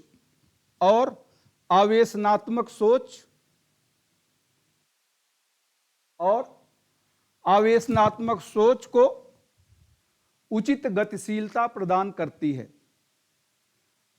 शरीर की अनुक्रिया तथा आवेशनात्मक सोच को उचित गतिशीलता प्रदान करती है।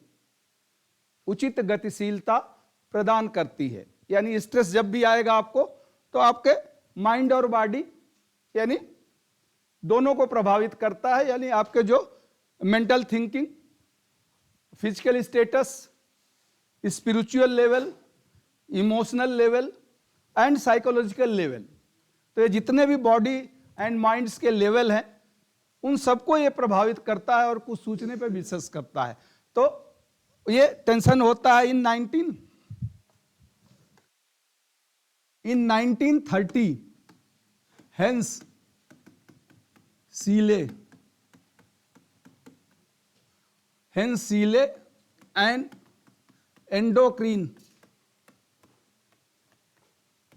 endocrine specialist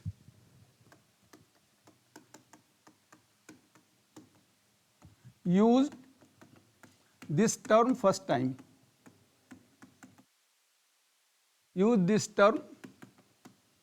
first time while carrying out the experiment, while carrying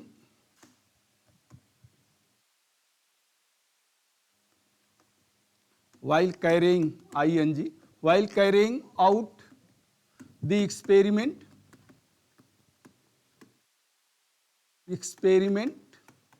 in lab on reaction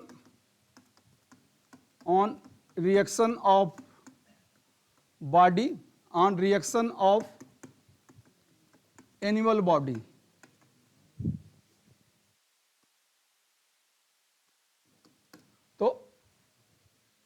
hence seal ने सबसे पहले इस टर्म का, टेंशन का यूज किया था जब लैबोरेटरी में वो जानवरों के ऊपर एक, कि जानवरों के शरीर पे बाह्य जो उत्पीड़न होता है या बाह्य की जो क्रियाएं होती है, बाहर से अगर कुछ किया जाता है उनको, तो उसका क्या प्रभाव होता है, उनकी शरीर क्या क्रिया करती है, तो वो देखना चाह रहा था। तो उसने सबसे पहले 1930 में एंडोक्रीन स्पेशलिस्ट, एंडोक्रीन यानी हम सबके अंदर भी जो जितने भी जानवर हैं या ह्यूमन बीइंग में भी कुछ हमारे शरीर में ऐसी ग्लैंड्स होती हैं, हाँ, अंतःस्रावी ग्रंथि जिसे कहते हैं, कि उसका जो सिक्रीशन होता है वो सीधा ब्लड में जाता है, उसके लिए कोई अलग से डक्ट नहीं होती है। और जैसे डाइजेस्टिव के लिए लीवर से एक डक्ट आती है तब वो स्टमक में जाता है, पैंक्रियास से एक डक्ट आती है तब वो लार्ज इंटेस्टाइन में जाता है और खाना पचाने में सहायता करता है। लेकिन ये 7 या 8 एंडोक्रीन हैं, 9 हैं शायद टोटल एंडोक्रीन ग्लैंड्स हैं। लेकिन ये बॉडी के मेटाबॉलिक एक्टिविटीज जो नॉर्मल क्रियाएं हैं और इम्यून सिस्टम जो हमारे हैं, प्रतिरोधक क्षमता है, और बॉडी की जितनी भी आंतरिक क्रियाएं हैं जिससे आपको शक्ति और ऊर्जा मिलती है, उन सभी क्रियाओं को कंट्रोल करने में इस एंडोक्रीन ग्लैंड्स का बहुत ही महत्वपूर्ण भूमिका होती है। अधिकतर बीमारियां इनसे उत्पन्न होती, तो इसको आप हिंदी में लिख लें कि सन 1930 में हेंस सीले, सन 1930 में हेंस सीले जो एक अंतःस्रावी विशेषज्ञ थे, जो एक अंतःस्रावी ग्रंथ विशेषज्ञ, सॉरी, जो एक अंतःस्रावी ग्रंथ विशेषज्ञ थे, अंतःस्रावी ग्रंथ विशेषज्ञ थे, प्रयोगशाला में जानवरों के शरीर पर, प्रयोगशाला में जानवरों के शरीर पर नहीं, जानवरों के शरीर में, सॉरी, जानवरों के शरीर में होने वाली प्रतिक्रियाओं का, जानवरों के शरीर में होने वाली प्रतिक्रियाओं का अध्ययन करते समय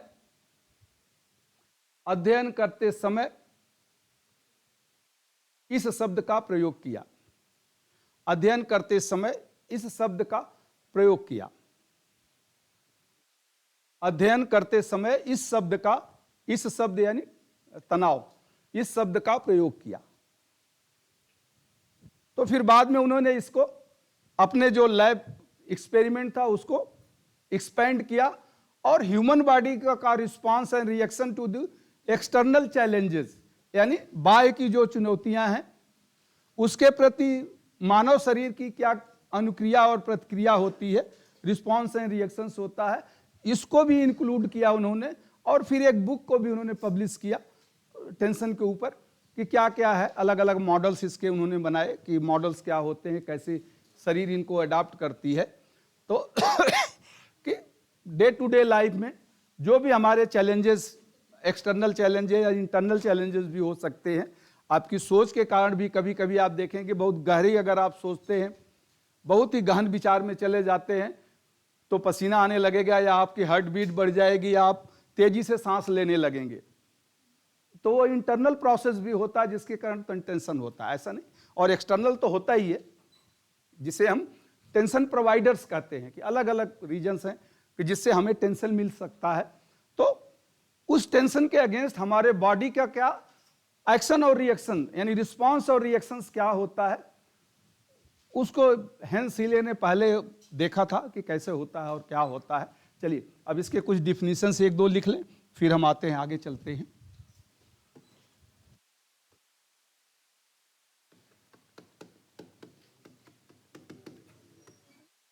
डिफिनीशन इसके क्या होते हैं, तो पहला दी वर्चुअल और real challenges, virtual or real challenges placed against the physical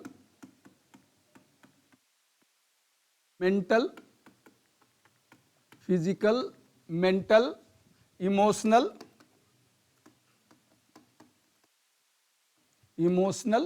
and psychological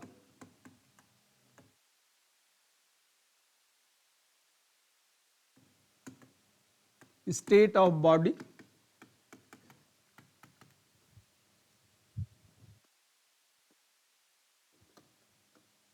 to which body react or respond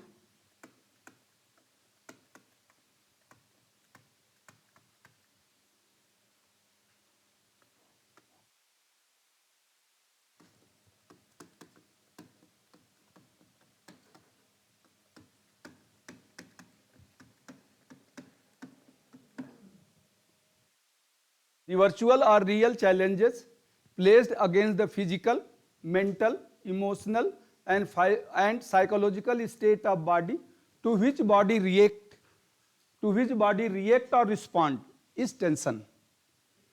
to which body हो गया, हिंदी में आप लिख ले कि इज टेंशन, हाँ, respond is tension, TENSION, tension. तो शरीर के मानसिक, शारीरिक, शरीर के मानसिक, शारीरिक, आवेशित और मनोवैज्ञानिक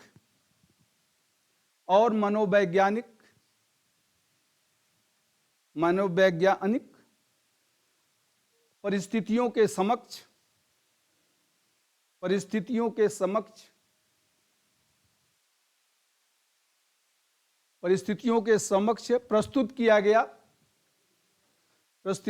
समक्ष प्रस्तुत किया गया आभासी या वास्तविक, प्रस्तुत किया गया आभासी या वास्तविक चुनौती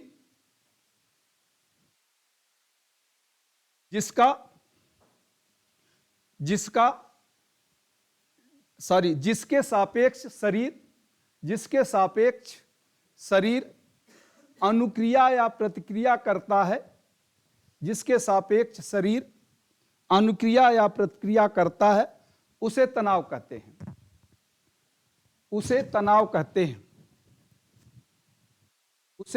कहते हैं. सो सिंपल भाषा में इसे आप कह सकते हैं कि it is the tension is, दूसरा डिफिनीशन है, tension is state of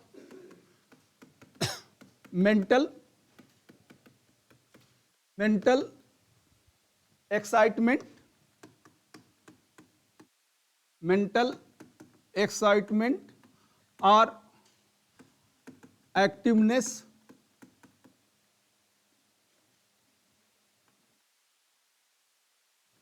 to which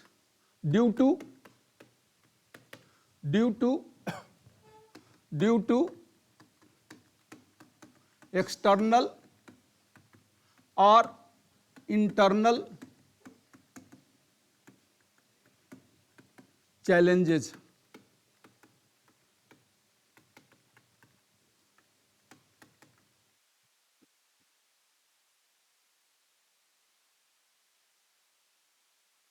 So tension is state of mental excitement or activeness due to external or internal challenges. तो हो गया, हिंदी में आप लिख ले, बाह्य या आंतरिक चुनौतियों के कारण,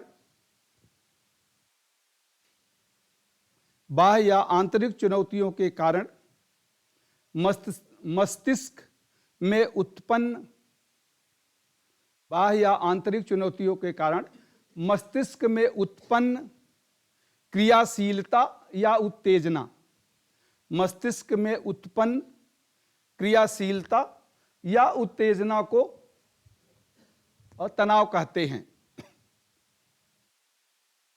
क्रियाशीलता या उत्तेजना को तनाव कहते हैं।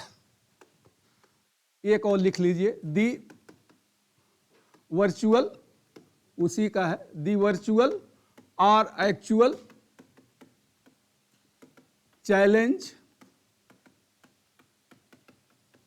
challenges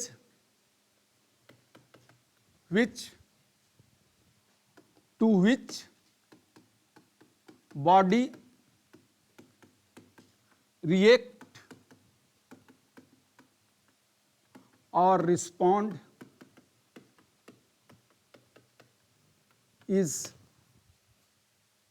tension.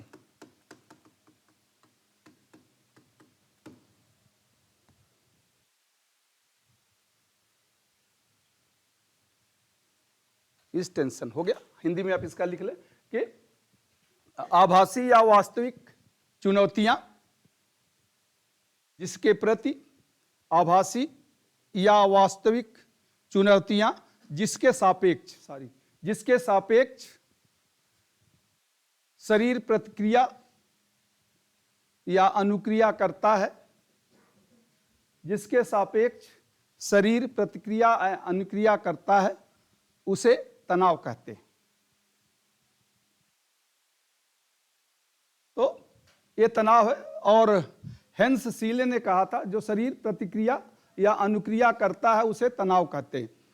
तो हेंस सीले ने कहा था कि टेंशन का कोई परमानेंट क्योर या ट्रीटमेंट नहीं है।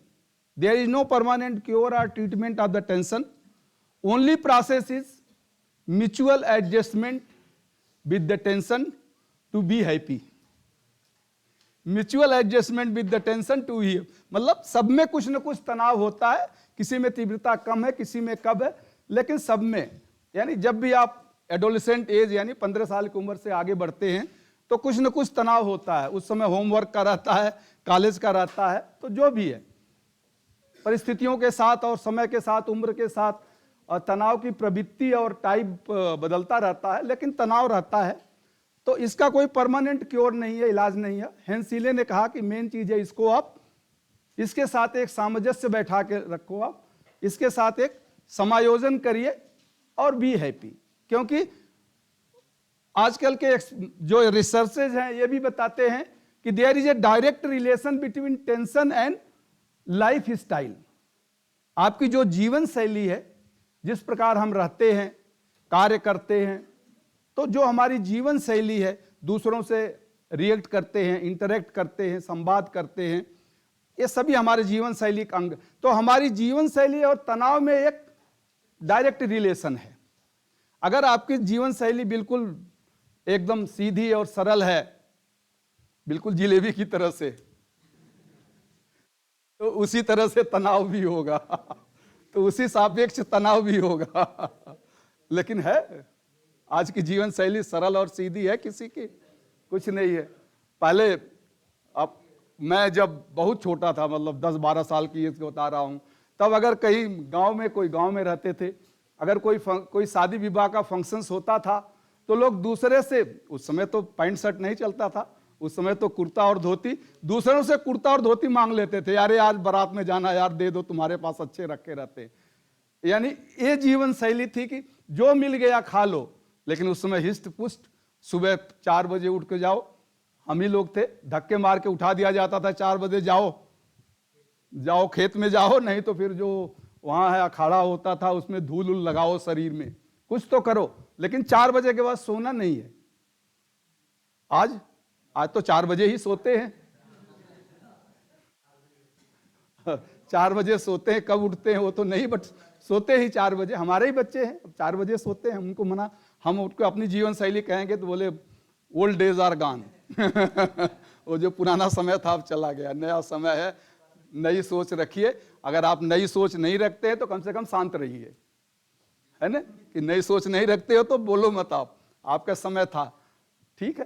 तो जो लाइफ स्टाइल है, there is a direct relation between the life style, और इस लाइफ स्टाइल में सबका एक हेक्टिक शेड्यूल है। भाग दौड़ लगी रहती है, सब भाग रहे हैं, सभी किसी को है। आप रोड पे खड़े किसी से पूछ दो, अरे भाई साहब ये एड्रेस कहाँ, अरे यार दूसरे से पूछ लो मैं जल्दी में हूं, वो एड्रेस भी आपको नहीं बताएगा, मैं बहुत जल्दी में हूं, थोड़ा दूसरे से पूछ लो यार। यानी सबको जल्दी है, क्या जल्दी है ईश्वर जाने। तो देखिए जब लाइट जो है रेड होने लगती है तो जो भी वहां पहुंचेगा और तेज चला देगा कि आधे में पहुंच जाऊं तो ठीक है, रेड होने दो मैं तो निकल जाऊंगा। क्रॉसिंग पर जब आप खड़े हैं अगर देखेंगे कि कोई खड़ा है क्रॉस होने के लिए तो और तेज कर देंगे कि मैं निकल जाऊं, इसके बाद ही निकलेगा। तो जो हेक्टिक लाइफ स्टाइल है, because of the hectic life styles, हमारा जो आराम का समय है, leisure time to take rest is getting reduce slowly and slowly. दैनिक दिनचर्या में जो एक आराम का एक समय होता है, जो आप एक्सरसाइज का एक समय होता है, सभी का एक शेड्यूल्स होता है, सभी के लिए एक समय होता है, वो समय कम होता जा रहा है और कम होता जा रहा है तो बस टेंशन हो गया। छोटे छोटे बच्चों में देखिए आजकल 25-30 साल में हार्ट की प्रॉब्लम आ रही है, 25 साल के, और कोरोना के बाद तो और बढ़ गए। कितने केसेस आप देखिए पेपर में आप देखते हैं निकलता है, 25 साल का कोई डांस कर रहा है और कोलैप्स कर गया। तो ये सब केसेस क्यों हो रहे हैं? ठीक है कोरोना है, बट एक हेक्टिक लाइफ स्टाइल है, जैसा आपको थोड़ा आराम भी तो चाहिए। उस आराम को जब हम नहीं करेंगे, एक हेक्टिक लाइफ स्टाइल फॉलो करते हैं, तो हेंस सीले ने ही कहा था कि उसी का था, बट ठीक है आज तो और बढ़ गया है। अब इसके डिफरेंट जो परिस्थितियां हैं और मॉडल हैं, इसके अलग अलग मॉडल हैं। तो कुछ मॉडल हैं टू डिस्क्राइब द टेंशन। थोड़ा सा अभी टाइम है 2-4 मिनट 5 मिनट, तो मॉडल का नाम कम से कम डिस्क्राइब कर लें, फिर आगे हम डिस्कस करेंगे। Model to describe tension. ज्यादा इसके जो रूल्स रेगुलेशन थियरी सिद्धांत उसमें हम नहीं जाएंगे। जैसे मैंने मोटिवेशन का भी कोई, अरे लीडरशिप में भी कोई थियरी और प्रिंसिपल नहीं बताया आपको, सिंपल जो आपके लिए हो या जो आपके एग्जाम में कभी आ सकता हो। तो इसी तरह से मॉडल टू डिस्क्राइब टेंशन,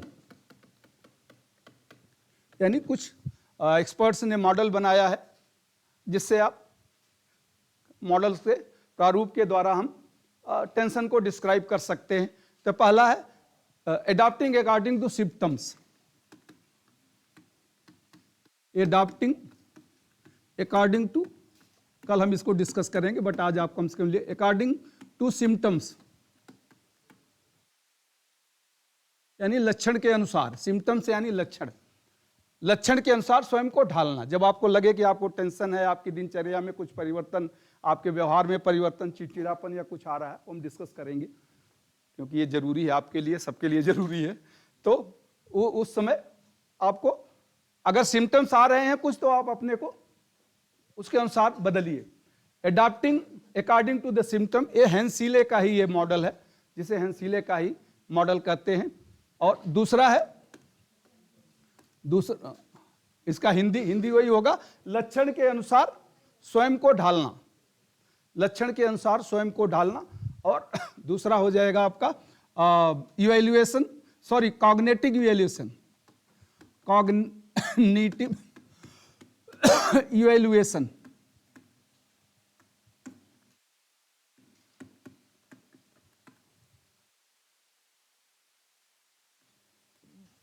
बौद्धिक मूल्यांकन, यानी बुद्धि का उपयोग करें। बौद्धिक मूल्यांकन, बौद्धिक मूल्यांकन, कॉग्निटिव यानी मॉडल ऑफ, इसके आगे है मॉडल ऑफ एडॉप्टिंग, ये है मॉडल सब में जुड़ा है।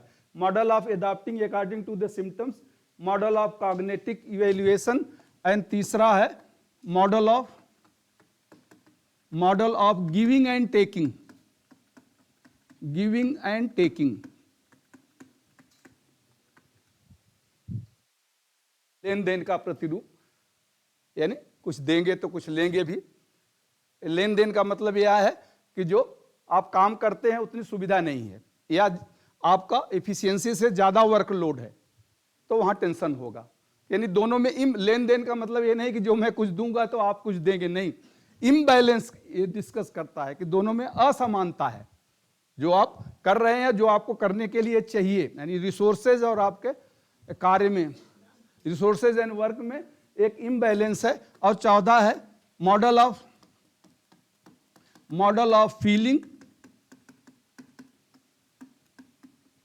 Healthiness, model of feeling healthiness, ये बहुत जरूरी है। कितने लोग इसमें से कह सकते हैं कि मैं पूर्ण स्वस्थ हूं, कोई बीमारी मुझे नहीं है किसी तरह की, कफ भी नहीं है, कोल्ड भी नहीं है, मैं छींकता भी नहीं हूं, खांसी भी नहीं आती है, कोई नहीं कह सकता है। चलो कफ कोल्ड और खांसी छोड़ दीजिए, बट आंतरिक रूप से हम स्वस्थता का मतलब बीमारी से ही नहीं है। इसका मॉडल ये कहता है कि यानी model of feeling healthiness, feeling आपकी सोच हो कि मैं स्वस्थ हूं, अंतर की सोच आपकी हो कि मैं स्वस्थ हूं, बीमारी नहीं होगी, मेरे अंदर प्रतिरोधक क्षमता है, मैं ये कर सकता हूं। तो जो सोच, जहां सोच होती कि अरे मैं नहीं कर सकता हूं, नहीं होगा, तो वहां फिर आपका टेंशन बढ़ेगा। और फिर साइकोलॉजिकल तो है ही, सोच के ऊपर डिपेंड करता है। कुछ लोग अगर थोड़ी सी परेशानी हो जाएगी तो घबरा जाएंगे, टेंशन हो जाएगा, बढ़ जाएंगे। कुछ लोग हो गए ठीक है यार, आ गया तो इसकी समस्या है तो समाधान भी होगा, क्यों सोचना। तो जो वो हम आएंगे टेंशन प्रोवाइडर्स के, किस तरह से कहां कहां से आपको टेंशन मिलता है, क्या क्या स्रोत उसके हैं, उस पर हम आते हैं। तो ये 4 मॉडल्स हैं जो डिस्क्राइब करते हैं कि टेंशन हमें कहां से मिलता है, किस तरह से। और ये सिम्टम्स जो हैं 2-3 मिनट और लेता हूं, फिर कोई एक तैयार रहो भाई, एक को एक आज डिमॉन्स्ट्रेशन या लेसन जो भी है, एक कोई तैयार रही है। किस आप रहोगे? चलो कोई बात नहीं, तो बस 2 मिनट में और लेता हूं। ये सिम्टम्स की जो मैं बात कर रहा था, ये आपको लक्षण तो मिल ही जाता है, कुछ भी आप अगर सोचेंगे या करेंगे या कोई भी घटना, दुर्घटना या किसी तरह के होते हैं, उसे हम सिम्टम्स कहते हैं। मैंने सेकंड चैप्टर में आपको डिस्कस किया था flight and fight response of the body, वो इसका उपयोग यहां होगा, नहीं तो आप उसको रिवाइज कर लेना। सेकंड चैप्टर में हमने पर्सनालिटी डेवलपमेंट में फ्लाइट एंड फ्राइट रिस्पॉन्स, जब भी कोई टेंशन होता है, जब भी कोई इंटरनल या एक्सटर्नल, वर्चुअल या रियल चैलेंजेस आता है, तो हमारी बॉडी में एक हार्मोन जनरेट होता है जिसे हम कहते हैं एड्रेनलिन।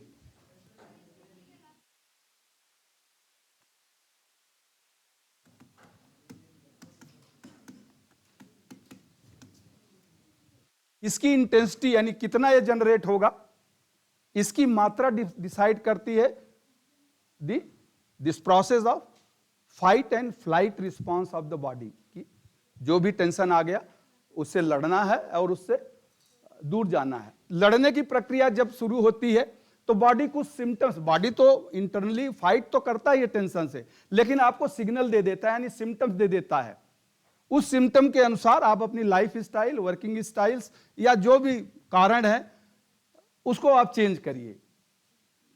आंतरिक प्रतिक्रिया तो चलती रहती है, लेकिन साथ में आपको भी सिग्नल दे देता है कि भाई ये कुछ सिग्नल्स हैं, वो हम देखेंगे 8-10 क्या है आइडेंटिटी, जैसे हार्ट बीट का बढ़ जाना और नींद नहीं आना या नींद ज़्यादा आना, ज़्यादा खाना, कम खाना, डाइजेस्टिव सिस्टम खराब हो जाना, तो ये सब टेंशन के कारण होते हैं। और जब ये प्रोलॉन्ग्ड हो जाएगा तब बीमारियां आती हैं। 1-2 दिन में बीमारी नहीं आती है, तो हमारा इंटरनल सिस्टम और इम्यून सिस्टम ऐसा है कि ये आपको सिग्नल दे देता है, लेकिन खुद भी इंटरनली उसको करेक्ट करता रहता है। उसको करेक्ट करने की यानी फाइटिंग तो करता है। और फ्लाइट रिस्पांस तो तब होता है कि जब सब रिसोर्सेज एकदम खत्म हो जाएं, तब फिर आपको बीमारी आती है, तो उस समय आप फिर बीमार हो जाएंगे, उस समय आप कुछ नहीं कर सकते। चलिए कल इसको हम, तो सिम्टम्स जो है अलग अलग तरह के होते हैं, अलग अलग लेवल्स होते हैं। इस चारों मॉडल जो है थोड़ा सा हम इस पर डिस्कस करेंगे। फिर इसके बाद कहाँ कहाँ से हमें टेंशन मिलते हैं वो है, and how to avoid the tension. बस टेंशन इतना, कल कोशिश करेंगे खत्म करेंगे इसको। चलिए आप आ जाइए।